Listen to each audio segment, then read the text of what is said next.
ملک میں رواں ہفتے مہنگائی کی شرح 0.62% بڑھ کر 28.67% ہو گئی ہے۔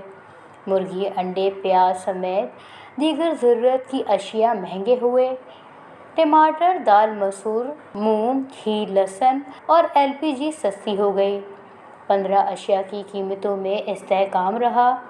23 اشیاء ضروریہ کی قیمتوں میں اضافہ، 13 میں کمی اور 15 کی قیمتوں میں استحکام رہا۔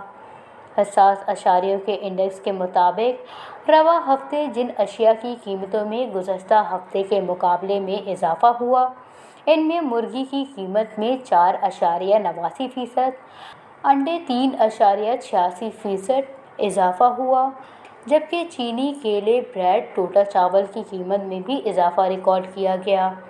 گزشتہ ہفتے کے مقابلے میں جن اشیاء کی قیمتوں میں کمی ہوئی، ان میں ٹماٹر 6.6%، دال چنا 1.46%، گھی 1.3% اور دیگر اشیاء میں بھی کمی ہوئی۔